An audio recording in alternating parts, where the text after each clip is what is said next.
creating that mental agility right there, man. So I'm telling you, that listener right now, if you play sports or not, find that place where you can get away. Whether you go to the gym, whether you meditate, whether you read a book, find that place where you can create that type of diversity in your mental to create that agility. What's up, family? I'm Justin Smith, and this is the Get Your Time Back series with Gerrion Grim. So turn your headphones up and get the studio some lovin'. Good morning, MG Elementary. What up, bro? Good morning. MG Elementary.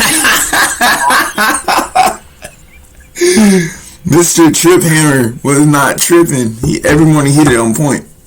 Good morning, MG Elementary. Did hit that. We was waiting for that. As kids, we were waiting for that announcement. On point, boy. That announcement. That's when you knew you were at school. You said it best. That's when you knew you were at school. You had to lock it in when you heard "Good morning, MG Elementary." Whether you wanted to be there or not, you got that, and that definitely. Hey, he got you right though. That definitely shifted your mental a little bit. He got you right. Trip here today. Principal Trip Hammer's here today. I gotta have a day. I gotta have a good day today. Yep. I remember I got in trouble one time. He said, "That is baloney." I said, "Baloney." I said, I'm telling the truth. Well, good morning, bro. How are you doing today? Doing good, man. I'm just going based off of what you were talking about, man. I used to get in trouble for saying barnacles. From SpongeBob, you're ugly for that. I said, "This is barnacles. Go to the office." You're ugly for that. Barnacles. Barnacles. I used to get in trouble just for being me, bro. I remember one time I got in trouble because we were sitting in class and this dude was talking about women in Africa and how it was like a sexist country. And this dude was messing with me and I laughed. At the same time that he was talking about it, he sent me to class. Or he sent me out of the hall and was like, "Oh, you think it's funny that women are oppressed?" I said, "No, I don't think it's funny. I have a mom and a sister. Like, I don't find that funny at all. I wouldn't want my mom and sister not to have any freedom of speech." And he's like, "You're going to sit out here." I sat in the hallway for 45 minutes. Yeah. I was so pissed. I was so mad. When you came back into class? I didn't get to go back in class. I got my privilege revoked from learning for laughing. That's what's wrong with America. Right. For real, bro. But we got a good topic today. Yeah, I think so too. Mental agility. Mental agility, like the ladder. Ooh, in and out. Chinese, karaoke. Mental icky shuffle. Mental icky.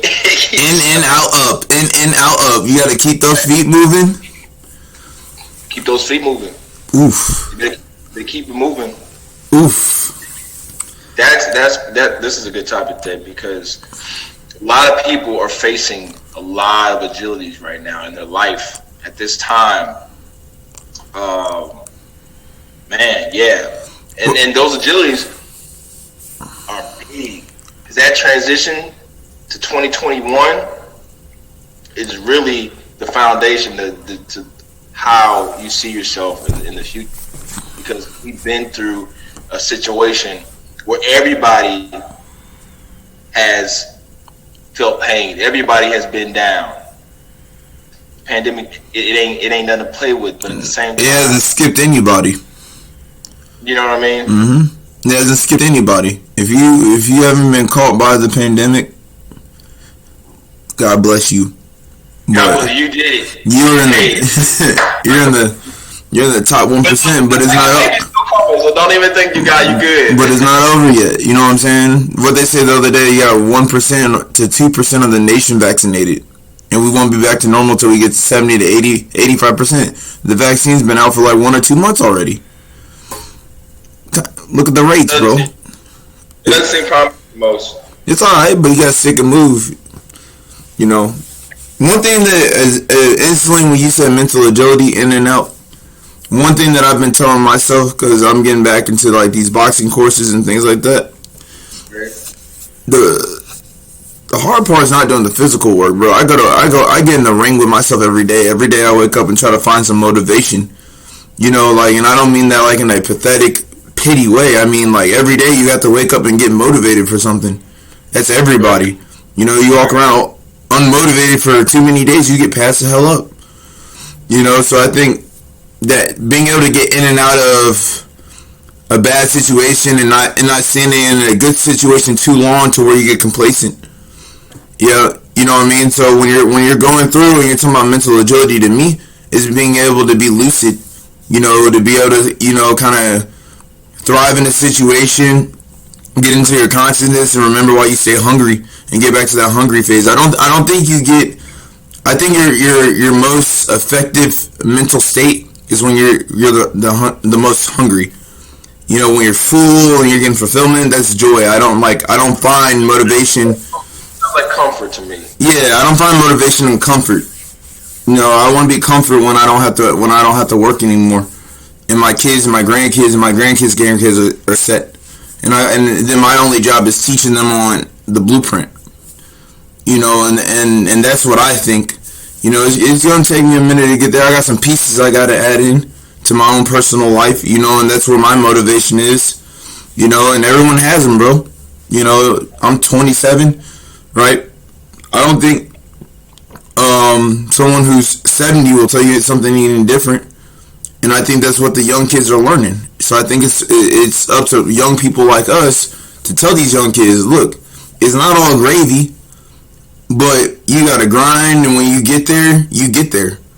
You know, one thing that I've been saying a lot to my athletes too is don't stop till you're finished.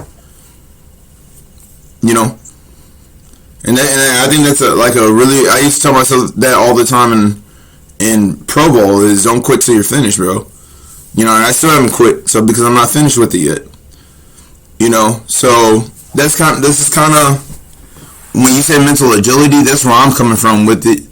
Is knowing yourself and getting in the ring with yourself. You battle yourself. Everyone's their own biggest fan, or should be their own biggest fan. Most of the time, everybody's your own biggest enemy. No one can be a bigger enemy to yourself than yourself. You know. For those, for those who are, you know, are in situations where they have to make a decision due to what's going on. I think the first step of mental agility is just to analyze and be specific.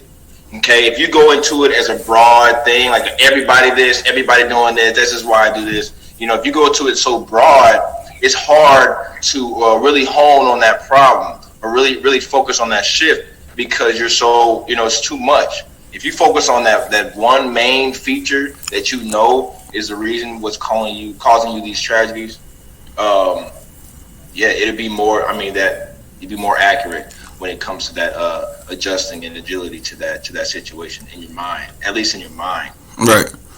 And so, like, the biggest thing that I say, I guess, to start the process of getting the mental agility is this. We kind of talked about it yesterday with social competence, right? Is knowing the people around you, knowing your surroundings, right? Yeah. When you know that, you know what you're going to war with, you know? Like, one big thing with me is I study a lot of, like, the conquerors of the world, you know, like the Napoleons, the Augustuses, the Caesars. Those, like, for me, that was what got me in, like, sports mode. You know, one of my favorite movies of all time is the movie 300, you know? Because the mindset of the Spartans was crazy, bro. They were one Spartan willing to take on 300 people. Mm-hmm. You know what I'm saying? But Leonidas wasn't playing. So in my mindset, I learned how to create my own Leonidas, you know, to go to war mentally against anything that I had to. You know, because at the end of the day, your words can't affect me unless I let them affect me. You know, my pops always said this too. And my mom said this is the best thing my dad ever told her. They were married for 25 years before they split. She said, my dad said to her, no one can take your happiness but you. Only person. He said because anybody else that takes your happiness, you give that to them. You know, and I thought that was just so dope because even even in their struggles, that you realize that when people speak the truth to you, it sticks. Because that is so true. You can't take my happiness, bro. I gotta let your words affect me. Now, don't get it twisted. Words hurt. People are gonna say some ignorant stuff that just mess your day up. But at the end of the day, when you get that mental agility, you in and out, you icky shuffle. So I think for me, that's what I would tell people here is, get your mental soul food and really grow your mental capacity to where you're not small-minded and being so offended by words. Like, know your own worth. What I heard, the good thing about that is, man, you're not alone. Mm-hmm. No one is alone. This is what someone told me. Someone told me one time. They said you don't have success alone. There's no one becomes successful by themselves. Also, no one fails by themselves. And at that point, I'm like, that's debatable, because when I fail, I really analyze. I can really see myself. I think failure can come from yourself, because you can fail to comply with the laws, that make you successful because of your own arrogance or things like that. Now, when you put in a team aspect, if you fail, I fail. Exactly. That's right. So when you go that way, I could play both sides of the fence. But like when you succeed, I haven't met a person really that just thought of an idea and never had any type of coaching on it. And what I mean by coaching is I've never met a person. Well, let me give you a couple scenarios. When you look at Tesla, Nikola Tesla was the coach for that, and Henry Ford, Model T, cars and electricity. Those were two leaders. I bet you Elon Musk studied those two. Oh yeah. Right? You get what I'm saying? He didn't create that concept by himself. He got coached by people that did it before him. But he has a stupid amount of success with it. Oh yeah. Right? That's one thing that I've always looked at. Like, I think we've had this conversation before. I want to know, who is Bill Gates chasing? Who is Elon Musk chasing? There's so many people in this world, and those are just the people we know. Who do they know? Well, you already had it the right way. I mean, that's one thing I need to look more into, is that those people at that time of conquering, and those philosophers and stuff. Those, history definitely repeats itself when people say so. Because it's a blueprint of success. History, science, math, right? Literature and reading, like either you read or you don't read now. There's a lot of people, it's hard not to read now, but there's a lot of places in the world that don't have cell phones that allow you to read every day. Like, really, in America, you have a cell phone, so you somewhat know how to read. Back in those days, there were flat out people that didn't have the technology to read. They didn't have the pen and paper. They didn't have access to it. You literally had illiterate people.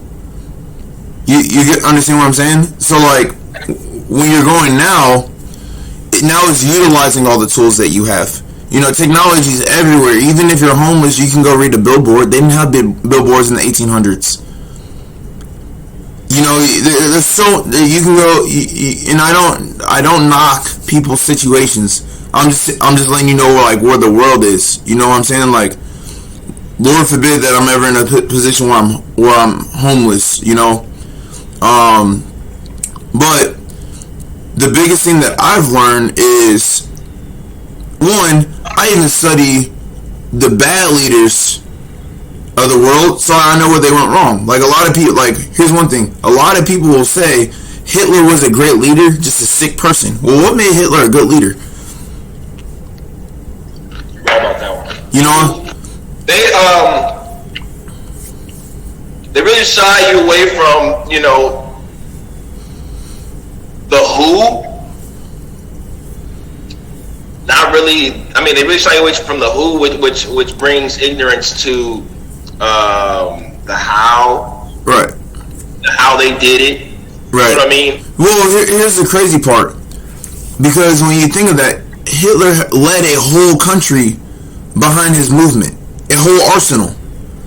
So he had to have some type of leadership qualities. It was just for a sick person or a sick purpose. So if you look at the information for what it is, his leadership skills, if it was put to good use, phenomenal leader.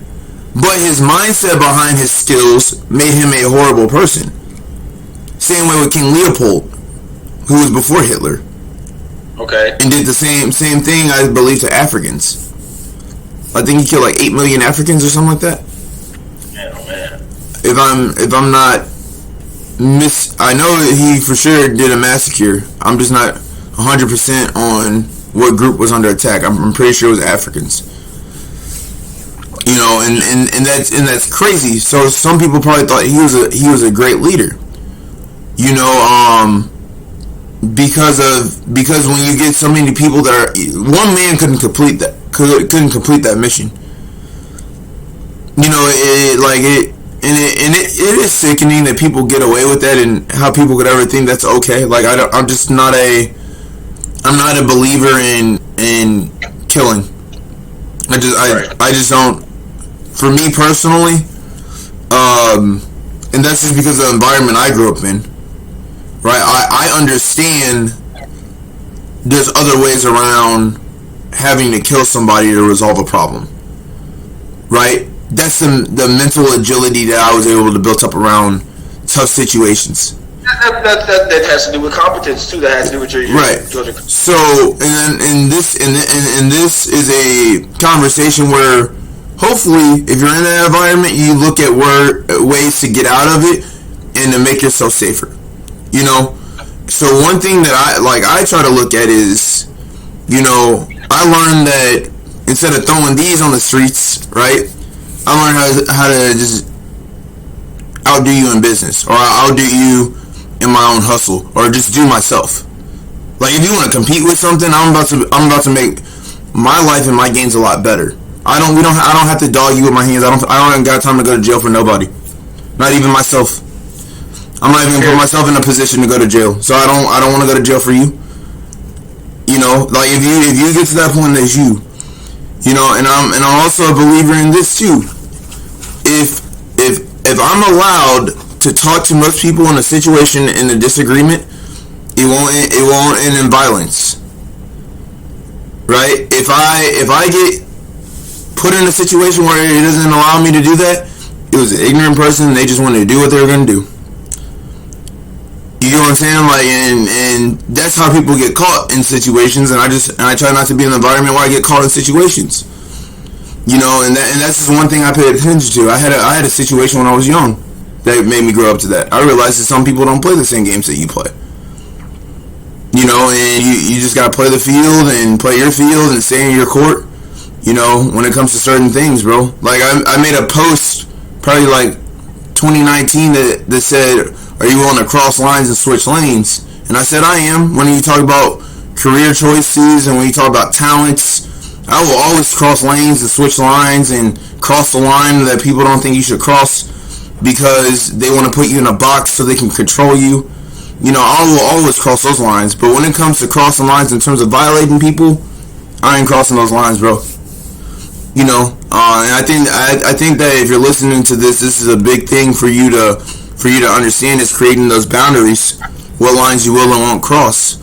You know, and I think when it pertains to you, you know, I think anything within the legal parameters that you can do, always cross those lines, bro. Find out what you can do. Right? If you want to be a lawyer and a doctor, shoot for it. If you want to put the time towards it, no one has put limits on how smart you can be. People try. Oh, you can't do both. Is there a law that says I can't be a lawyer and a doctor? No. It's just the time. You know, if you want to break the status quo, I'm all for it. Go for it. You know, and I think that's where it's just your mental capacity, bro. To be honest. You know, that's why I think this topic's so dope, because I think it starts opening up your mind on what you're capable to do. I agree. How would you go about improving your mental agility? You yourself, if you had a blueprint for somebody. I guess it's all about the way you intake education and information. You have your formal way. Read a book. Read a book. There's plenty of books out there that help you shift your mind in the right place. Whether you want to create better mental agility with finances, your communication skills, just anything. And then you have your informal of just getting out there, putting yourself in an uncomfortable situation that you're going to have to handle, tasks and things that are going to be challenging for you. So, for example, like even just months back, my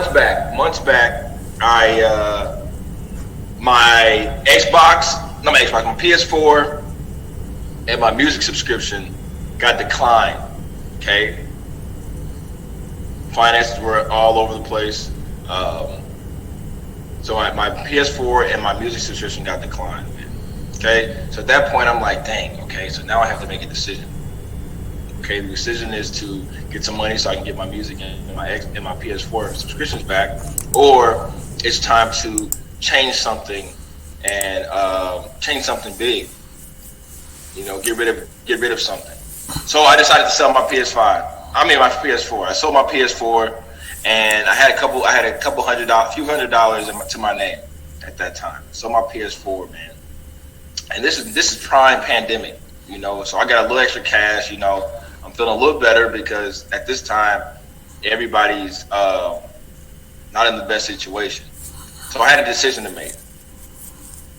So I just thought it'd be funny to go on Groupon and look up a real estate license. Caught a mean deal to get my real estate license. So I started doing schooling in real estate. Mind you, still mid-pandemic. I don't know what the outcome is going to be. I just know there's something better coming for me.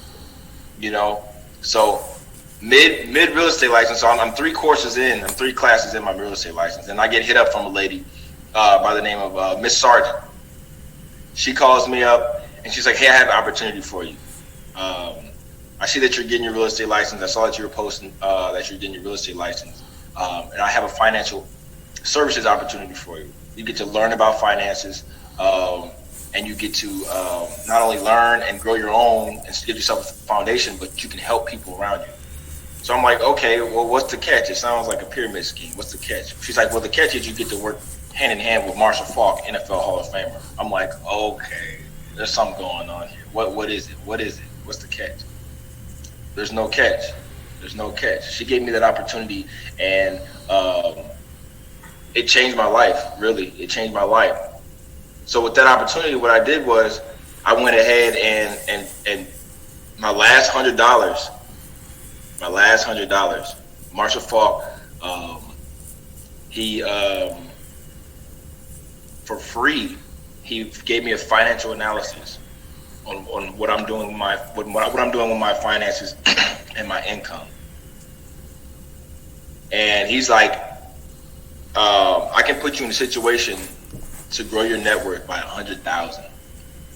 Doesn't sound possible at all. Okay, he's like, just for pennies on $1 a month, you can buy wealth. Doesn't make sense at all. I had $100 to my name at that time. He's like, you put this $100 in right now. You buy into the system. You put $100 in right now. You will have $100,000 to your name. So I did it. Bought into. I was like, NFL Hall of Famer. I might as well try it. I got nothing to lose right now. You're already at the bottom. You're already at the bottom. You gotta. Sometimes you just gotta jump. Try to jump up. Man, so I was like, I got nothing to lose, man. Jump and climb, baby. Man, just a couple of days later, man, I found out, man, I got $100,000 worth of net worth, man, just off $100, and then at the same time, he asked me to join his team with him because I was sort of, I was at the bottom of the barrel, I was scraping the bottom of the barrel. Yep. And he asked me to join his team, so I hopped on the team with amazing people, full of real estate agents, lawyers, financial brokers, just all types of people, man. NFL Hall of Famers, music industry people, like just a lot of great people, man. So joined the team. I went through my courses in finance, and long story short, in the next month, I will be worth 6 figures. Okay, I'll be worth 6 figures, and I'll have 2 professionally licensed. I have 2 professional licenses. That's a story, bro. Which is dope, and I get to work hand in hand, side by side with Marshall Falk, which is dope. But moral of the story is, I was in that situation months back where I was in my mental. Everybody has been in their mental during this pandemic. I was in my mental, and I had to get physical. Yep. I had to get my agility right. Right. Something I was doing was not working for me. I had to make that shift. And at that point, I made that shift. I was able to be agile with my mental and trust the process. I made that shift. So for those who are listening right now, if you were in that situation, I suggest you build a skill. Because that'll pay you for the rest of your life. And think of it like this. You're not a businessman or a businesswoman. You are a businessman. You are a business woman. You know what I mean? So if you think of it like that, you win every time. You're already in a situation where you're not happy or satisfied with where you're at. Yeah. If you build that skill and obtain your goals. I'll put it this way. Most people that start businesses aren't happy where they're at. Yeah. I think so too. I mean, I never met an entrepreneur or a business owner that was happy and then started a business out of happiness. Yeah. Everybody, I was told one time, never start a business out of desperation. Okay. And that's just because they say you'll make, mistakes, but at the end of the day, who the hell doesn't make mistakes when they're starting a business anyway? That's what I'm saying. That sounds like comfort and scary. You're scared, comfortable. Like, I understand having like a backing, right, and being established. But another piece of advice my dad told me: if you wait to have kids, you'll never have kids. If you're trying to wait on being financially stable. That's interesting. That's what he told me. He goes, you'll figure it out on the way. He's not meaning going and just doing whatever and just having a ton of kids. He's saying something's always going to come up, but you're going to learn how to be a good pops on the way. Just because you're a good planner. So I took that into a business mindset. I dove into the books. I dove into knowing how to do this. I dove into taking on the responsibility when it came to me. Because I was tired of not being able to utilize my time. So kind of like with your story, your story is dope, bro. That's my I've heard that story before, and it just amazes me every time I hear it.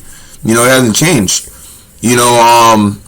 For me, what the pandemic did for me is I remember there was one point where my niece called me and I was asleep. And if you know me, real G's don't sleep. Got it on a shirt, right? I'm up like, pretty much to 2, 3, 4 in the morning. Most mornings. I've been getting better with my sleep schedule, right? But during the pandemic, that's how it was. I literally missed my niece's call by 10 minutes. She called me twice, right? And she was just like, Uncle, the apartment next to ours burned down last night. Like, right next to her is like her window started melting. And I had missed the call, and I woke up and I said, something's wrong. And I just started crying, right? Because I don't like being in a position where I can't help the people that I care about. A freak fire can happen anywhere. Like, don't get it twisted. But the simple fact that I wasn't able to go and leave my house and go to my niece because we were all quarantined. Right? The fact that, I didn't have a house for them to come and stay at, that made me get in the trenches. I said, never again. I will never be this low again. So right off the jump, we get out of quarantine, I'm working. Hungry. Like I told you, I don't find motivation in being comfortable. I get in the trenches, I get in war zones. Mentally, physically, whatever I gotta do with it. You know what I'm saying? So I go, and that put me in grind mode, and then that started teaching me worth about myself, and I started learning that I can write a business plan. I started learning that I do have great ideas. I do have a lot of motivation to do the right thing for people. Crazy, man. And that was spiked out of desperation. You see what I'm saying? But that's the crazy part about it. That's the crazy part about it. Stuff like that, man, you really learn about yourself in situations like that. You really learn about that is mental, being agile mentally. That's what it is. That's what it takes. Right. I had to get it. Quite frankly, I had to get an effing mentality because I'm never gonna let my niece be in that situation again. I'm never gonna let her feel like that I can't be there for her or my sister. You know what I'm saying? Like, they gotta be in the right spot with me. If anything, you gonna be my neighbor. So I gotta go get some real estate. You know what I'm saying? My neighbor. Get the guest house. Yeah, guest house or the neighbor, whatever. You chilling. That's my goals. That's my vision. I gotta work that way. I'm that hungry.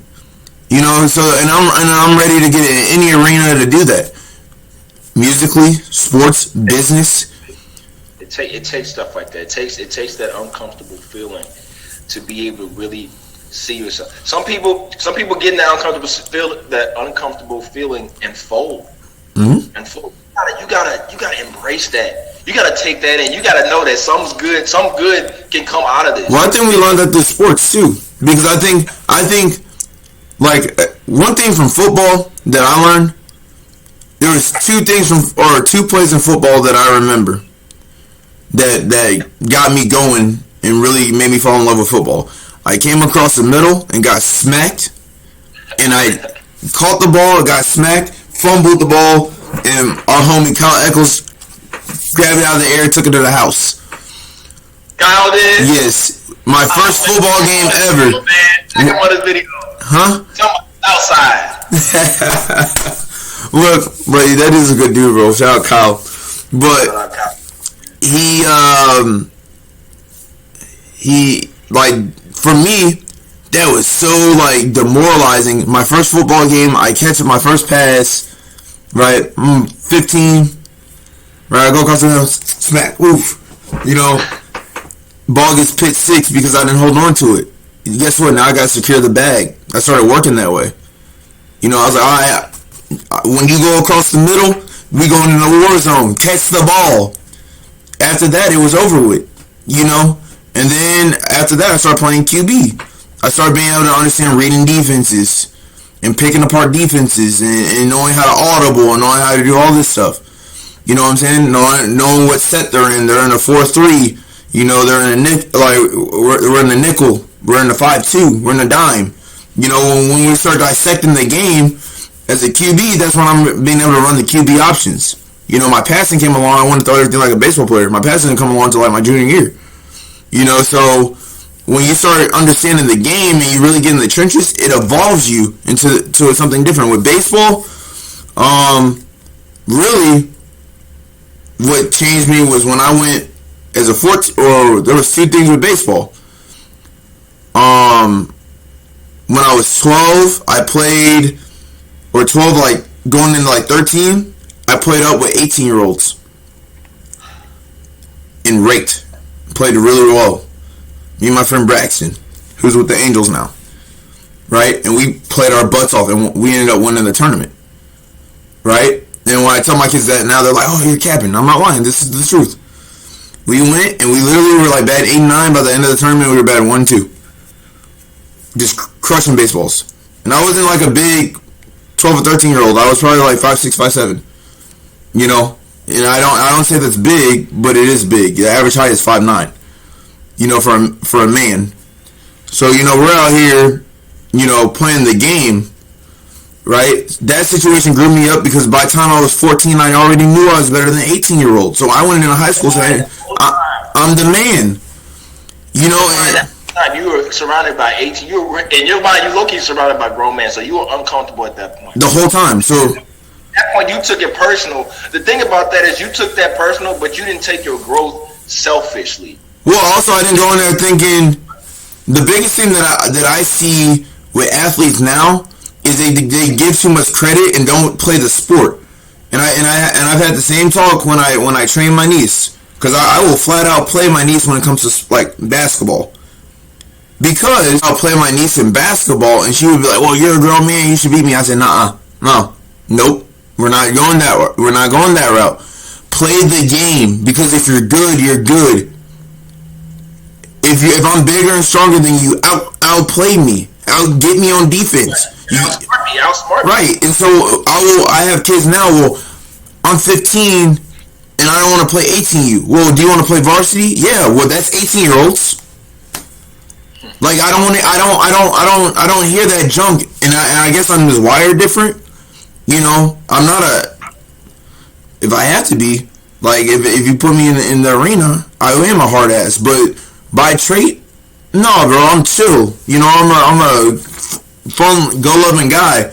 But when you get me in the area of competition, it's a whole different animal because it's a sport. So at 9 years old, I was playing my uncle who was 280 pounds, and I was trying to get him, like ready to fight my uncle. And he's 6 foot, 280 pounds. We gotta square up, bro. You ain't just gonna bounce me off the block. I didn't say take it easy. You're a grown man. I said, no, give me the ball. Let's go. Let's hoop. You know what I'm saying? So even at a younger age, I understood that. When I got in a wrestling match, my first match when I was like younger, wrestling was a girl. And my dad just came over. He said, look, when you're in a sport, it's a sport. Because my whole life, they're saying you don't put your hands on women. Which I firmly believe, because me as a grown man, right? I'm just naturally a lot stronger. Just dense. I'm 216 and less than 10% body fat. Repeat that for the listeners. What did you say? You don't do what? I don't put my hand on women. Because I'm 216 and under 10% body fat. Did you hear it? I heard it. I heard it. I'm telling the truth. Now look. You heard it. You said it. But also, as a mutual respect thing, don't put your hands on me to put me in a situation to defend myself. Come on, ladies. You got to know both sides of the spectrum. Like, I don't want to be hit on, you don't want to be hit on, don't hit on each other. It's a respect thing. Don't put me in a competitive mode where I got to fight for my life. I don't lose. That's something that everybody should know, right? Like, that's a big violation to me. You don't touch women and kids, bro. Like, that's you're a weakling. But if you gotta defend for your life, I can justify that. The courts can justify that. You know what I'm saying? But if you're just doing it to do it, we don't get along. But for me, not to get off topic, don't put me in a round to be competitive because we're going to get you, because my mental makeup is like that. It's always been like that. You can hear it when I talk. You know what I'm saying? You've played sports with me. Quite frankly, we've squared up a couple times playing sports. It's like that. And when our friends are like, come on, bro, it's a sport. No, we're like, bro, no, you saying it, what's up? We're on the field. There's no friends on here. Me, you, your brother, all of us. I'm like, well, I gotta take two of y'all, because at the end of the day, one thing I love about my friends, Marcus and Justin, they don't play with people playing with family. I love that. So you get one of them, you get both of them. I said, so what's up? We just gonna have to get both. And we said, and it took a couple minutes, and we chilled out. And there was no hands on or anything. But guess what? If it took out that way, we still would have been homies. We've thrown verbal words and everything, and that's what people gotta understand. Your mental makeup, you're gonna get mad in situations, but you can get past it. It's competition. Michael Jordan punched his teammate. Kobe and Shaq didn't get along. LeBron was pissed at J.R. Smith, and they're still homies. You see what I'm saying? Like, so if they can get past this stuff and they're making millions, sure in the hell I can get past it. You see in boxing all the time. Tyson used to go knock people out and then go help them up. What the hell? You knock me out. You knock me out. Don't come near me, bro. But then you realize it's a sport. He's punching people's teeth out and helping them up. It's a sport. But when you're in the arena, he's an animal. As soon as it's game done, he's human. Wow. That's why you had the Black Mamba. That's why you had Iron Mike. That's why you had his airness. That's why you have King James. Right? The best thing that I ever learned, and it was with the Black Sox. This dude named Joe Torre runs it. And he had this speaker that's a coach with the Giants named Dennis Pelfrey. And shout out to Dennis, bro. Dennis taught me more in a week than I learned in pro ball. Like affiliated pro ball. So when I was a free agent. And he said, let me tell you something. He goes, you got to learn who your character is. He goes, when you get off the field, you know, he was talking about himself. I'm Dennis. You know what I'm saying? But when I get on the field, I got to step in character. You know? He goes, it's a whole different arena. I have to become a whole different animal when I get in these coaching lines. He said, I'm trying to get to bigs as a coach. Guess what? Within the next year, he got picked up by the Giants. That dude's cold. He's telling you the truth. He's telling you what his system is. You know what? That's dope. One thing I do regret is not watching, like, you know, those, you know, Dragon Ball Z, those type of cartoons, man. Because I got people on my college football team that literally thinks they are on Dragon Ball Z when they hit that field. Bro, you got to. You got to. So what was dope about me, one thing I really bought into, this is maybe the best thing that fans ever did for me, is they started calling me the Reaper. Because of my last name. Okay. Right? And I bought into it. Because it was something where it was like, well, I'm doing something on the field to the point where they want to give me a nickname. I'm taking bodies. I got to catching baseballs, catching barrels. Something's getting caught. You get what I'm saying? So for me, I started going into Reaper mode or Reaper land. That's why I had to tell myself. I would play cards, right? And we would play, you know, hearts, you know, not any gambling or anything, but we would play cards to stay mentally sharp. You know, no gambling in the locker room because, you know, it's a sport. You don't need any incidences. So we just play for fun. You know, you have checkers, Uno, you know, whatever, bro. I would play that for we would have like a 2-hour break until game time. I would play that for about 30 minutes. I go hop in the shower and I would sit in my locker and get in game mode for an hour, bro. I would go through my Wheezy playlist, right? I would go through my Drizzy playlist. You know, those, bro, for when I play baseball, I only listen to Drake and Wayne. That's what got me through baseball. That's it. I listen to Mike Tyson Flow. Was a big song for me. Kobe, that Lil Wayne song. Drake's whole Nothing Was the Same. Views. You know, early on there was a lot of Wayne for me. Steady Mobbin'. At one point I did have that Big Sean, No Favors with Eminem. As a walk-up, I listened to a lot of Big Sean. But when you started, for me, in my walk-up songs, it would put me in Reaper mode all the time. Because the Big Sean one would say, make it, boy, I gotta make it. I was like, yeah, I gotta make it. No favors. I want to take it. You know what I'm saying? And that's what my mental trigger was. I watched the movie Southpaw, and Eminem had that song, I Am Phenomenal. That song just put me in when that dude's walking down the tunnel. You know, he's going into warrior mode. You know, he lost his wife. And to me, that movie scene was just so powerful, bro. You know, I saw it in theaters, and I watched it over and over and over myself. You know, and the thing that I say is every elite athlete I know goes into this demon mode, bro. I wouldn't say demon, but super. When I say demon mode or superpower mode, they're this obsessive crazed, power crazed individual that is seeking something to catch a dub. They're possessed with winning, a winning mentality. And so I am a Christian through and through. I believe in Lord Jesus Christ, right? But when I say that, I'm just using the words to let you know like the power behind it. When you get around an elite level individual, business, anything that you do, you feel that they are obsessed and possessed with a winning spirit, bro. And that's that mental capability that they can overcome anything. You know, because they can. Because when you put your mind to anything, you're going to overcome anything. Because when it's bothering you, you're going to get obsessed with it. Mm-hmm. You know, but the really, really, really high level caliber athletes don't take it off the field. That's what I'm getting at. Man, I saw a video on your Facebook, bro. You're sounding baseballs, laughing with the little kids, man. Mm-hmm. You just reap it on the field. You know what I mean?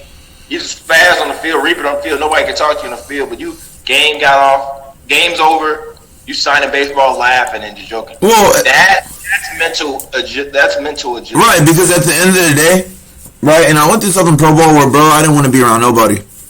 Yeah. You know, sure. But at the end of the day, those people came and they're supporting you, bro. They're asking for your name on something. Come on, bro. How? At the end of the day, what is it to sign your name? Oh, I'm not getting paid for it. So I don't get paid for a lot of stuff that I do that I think is good. But at the end of the day, they're coming out. They're trying to make a connection with you, right? That's the next you.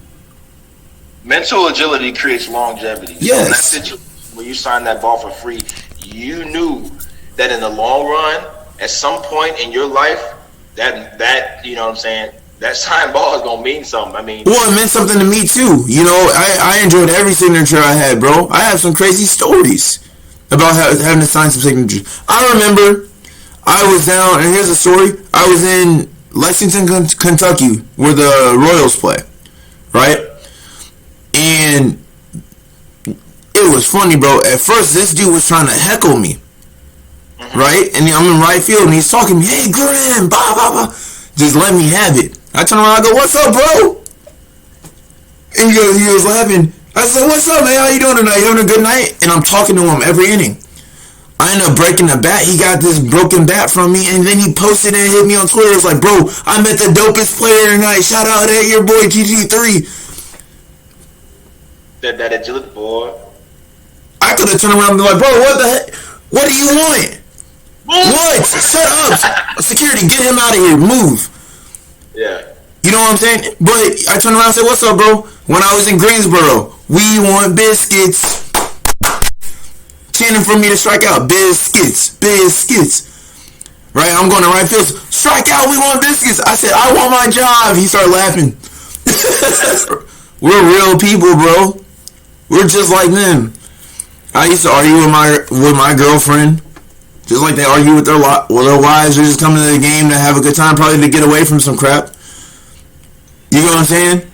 That is people's getaway. It is. People's getaway. Like that is creating that mental agility right there, man. So I'm telling you, that listener right now, if you play sports or not, find that place where you can get away. Whether you go to the gym, whether you meditate, whether you read a book. Find that place where you can create that type of diversity in your mental to create that. Now, I will say this to people that are sports fans and they get really into it. With athletes, bro, you have to don't mess with a Kobe Bryant, Michael Jordan, LeBron James, a Shaq type person, a Patrick Mahomes or Tom Brady, right? In baseball, we have some of them too. Like a Jose Bautista was like one of those where you piss these people off and they just go into this crazy mode, and then you've been like, man, I should have been quiet. When they have an off game, you just let them be off. You don't say nothing to them. Yeah, except Don't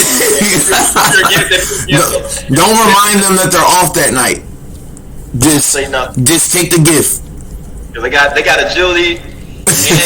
They got agility and conditioning and competence. They know what they're around. So They got it all up there, bro. You know, and I think that's a dope thing about when you meet those once in a lifetime athletes, bro. Is now me. I feel like I'm in the room with myself when I watch those people. You know, and that's how you should feel, bro. Those are the people I studied. You know, that's not an ego thing. That's just how I feel. You know, ego aside, I'm not them. I'm Gerrion. You know, I'm myself. So, you know, if I have to get in a room with one of them, I think it's a pleasure that we just got in the room. It's not a pleasure to meet you or me. It's a pleasure that two forces get to combine. You know, and I think that's the thing that I will tell sports fans is when you're a fan, bro, just be a fan. You don't have to cross the line. There's no reason to get disrespectful. But a little bit of, you know, joshing around and being able to, you know, talk a little crap is fine. But you don't gotta cross the line and demean people, and you know, because if you don't want the same stuff said back to you, don't say it. You know, they don't have to be held to a higher standard on that. They don't. They do because it's the right thing to do. But really, when you start coming at someone's, you know, livelihood and you start talking about their kids or their family, you're gonna make them turn human real quick. You know, and at the end of the day, they're gonna protect theirs just like you protect yours. You know, and like I said, you don't want to get in competition with people like that. You know, and the part of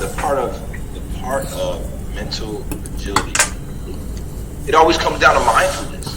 Always. It always comes down to mindfulness, man. I think we're gonna leave you on that one. We got some heat now. It got some heat for this one, but I'm trying to look. Gonna have to wait for the next episode. Our time is short. You know, we're managing our time very well here. Get your time back. It's 9:03 in O'Fallon, Missouri. You know, get your time back. Manage it well. Listen to it. Get agile in the brain. Keep moving. Keep sticking to moving. Bounce off the ropes. Bounce back. Snap back. You know what I'm saying? Think of a name of your superpower. Yeah. Get in your mode. Get in your character. So make yourself a superpower. Wear a cape. You know, put something on. Put some under your eyes. Do something. Get in your superpower mode, because 2021 is here. Pandemic or not. It's not too late. It's not too late. You got time. As long as the world's revolving, you got time. And look, even when it stops revolving, you still got a little bit of time to make some moves. Fly to where the light is. Get it back. Get that time back, baby. Like, subscribe, hold it down. Feel free to check us out at our new website, www.investments.com. We are also on every social media site at Investments. Thank you for taking the time to invest in yourself, and we'll see you next time.